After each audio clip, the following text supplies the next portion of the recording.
બનાસકાંઠાના ધાનેરા તાલુકાના ગ્રામીણ વિસ્તારોમાં અત્યારે રાજકીય પારો 7મા આસમાને પહોંચ્યો છે। આગામી તાલુકા પંચાયત અને જિલ્લા પંચાયતની 5 બેઠકોની સામાન્ય ચૂંટણીને લઈ ગામડે ગામડે ચોરા પર ચર્ચાઓ શરૂ થઈ ગઈ છે। ભારતીય જનતા પાર્ટી અને કોંગ્રેસ બંને પક્ષો પોતપોતાની મજબૂતાઈ સાથે મેદાનમાં ઉતર્યા છે। ત્યારે બીકે ન્યૂઝની ટીમે આજે બંને પક્ષના તાલુકા સંગઠન પ્રમુખો સાથે ખાસ વાતચીત કરીને ચૂંટણીનો મિજાજ જાણવાનો પ્રયાસ કર્યો છે। ધાનેરા તાલુકા પંચાયતની ચૂંટણીનો જંગ આ વખતે એટલા માટે ખાસ છે કારણ કે અહીં સત્તા મેળવવા માટે ભાજપ અને કોંગ્રેસ વચ્ચે કાંટાની ટક્કર જોવા મળી રહી છે। જો આપણે ધાનેરા તાલુકા પંચાયતના ઇતિહાસ પર નજર કરીએ તો વર્ષ 1963માં બાળાશંકર જયશંકર જોશી પ્રથમ પ્રમુખ બન્યા હતા, જ્યારે વર્ષ 2026ની આ સામાન્ય ચૂંટણી પહેલા વર્ષ 2020માં સોનાભાઈ પટેલે પ્રમુખ તરીકે સુકાન સંભાળ્યું હતું।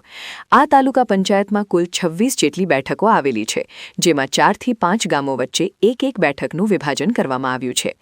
ઐતિહાસિક રીતે જોઈએ તો આ પંચાયત મોટાભાગે કોંગ્રેસના કબજામાં રહી છે, જેમાં પૂર્વ ધારાસભ્ય જોઈતાભાઈ પટેલ અને નથાભાઈ પટેલ જેવા દિગ્ગજો પણ પ્રમુખ રહી ચૂક્યા છે।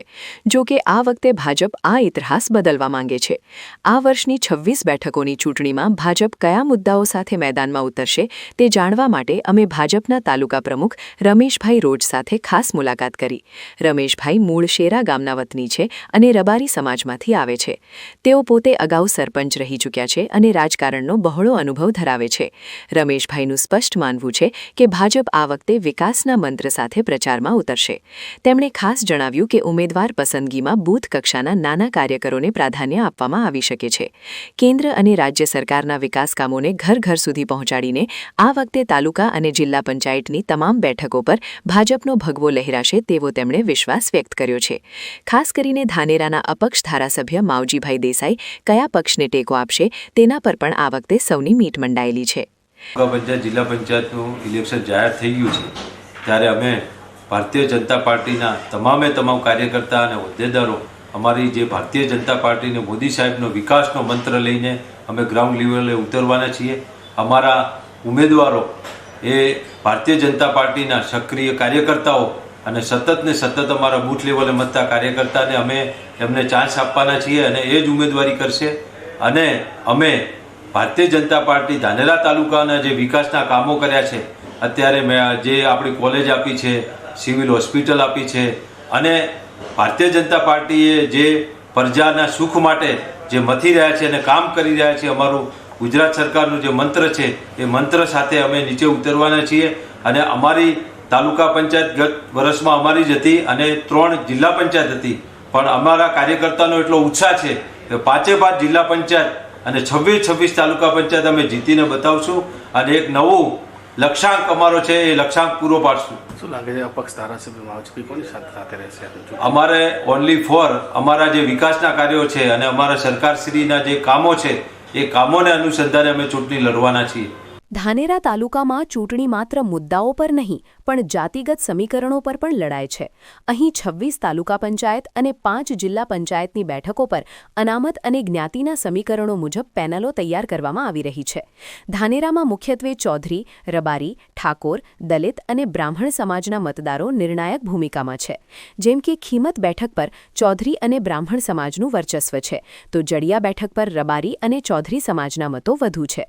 સરાલ બેઠક પર ચૌધરી, ઠાકોર અને રબારી સમાજનું ત્રિપાંખીયું સમીકરણ છે, જ્યારે થાવર અને ધાખા બેઠકો પર પણ ચૌધરી, રબારી અને દલિત સમાજના મતો જીત હાર નક્કી કરશે।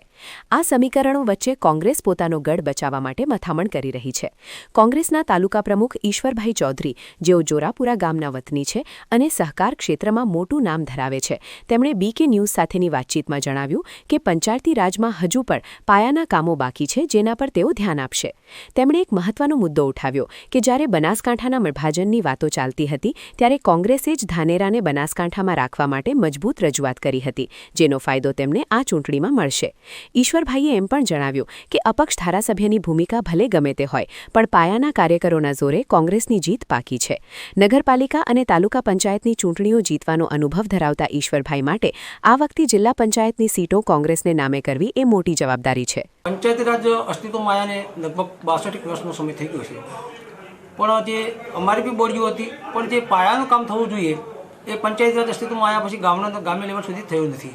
અમે આ વખતે 100% ખાતરીબંધ કહીએ છીએ કે અમારા તાલુકા પંચાયત જિલ્લા પંચાયતના ચૂંટાયેલા આવેલા માણસો ગ્રામ્ય સ્તરે જઈ ગામના લેવલે શું જરૂરિયાત છે અને શું પાયાની જરૂરિયાતો કરવી પડશે એ બધા ભેગા મળી અમારા ચૂંટાયેલા સભ્યો અમે બધા 100% કરીશું અને તાલુકા પંચાયત જિલ્લા પંચાયત 100% અમે જીતીશું એની મને 100% વિશ્વાસ છે. અને જે આપણે બનાસકાંઠા જિલ્લા અને વિભાજનની અંદર જે લોકો વિરોધમાં હતા એમને લોકો 100% જાકારો આપશે અને અમે કોંગ્રેસ પક્ષ સંપૂર્ણ બનાસકાંઠા જિલ્લામાં રહેવા માટે હતા એનો અમને ખૂબ વિશ્વાસ છે. ધારાસભ્યનું શું વલણ રહેશે અપક્ષ ઉમેદવારનું કયા ઘટકો રહેશે? અપક્ષમાં ઉમેદવારોનું તો વલણ એવું હોય છે કે કયો કામને ફાયદો બી કરી શકે, કયો કામને નુકસાન બી થતું. અપક્ષ કોને ફાયદો કરશે કોને નુકસાન કરશે એ અમે કહી શકીએ નહીં, પણ અમારી જીત 100% છે એવી અમને 100% ખાતરી છે. આમ ધાનેરાના ગ્રામીણ વિસ્તારોમાં ચૂંટણીનો જંગ હવે જામ્યો છે. ભાજપ વિકાસના મુદ્દે તો કોંગ્રેસ પાયાની સુવિધાઓ અને જૂના અનુભવો સાથે મેદાનમાં છે. બંને પક્ષના પ્રમુખો પોતપોતાની જીતના દાવા કરી રહ્યા છે, પણ અંતિમ ફેસલો તો ધાનેરાની જનતા જ કરશે. મતદારોનો મિજાજ આ વખતે કંઈક અલગ જ સંકેતો આપી રહ્યો છે, જેનું સાચું ચિત્ર પરિણામ બાદ જ સ્પષ્ટ થશે.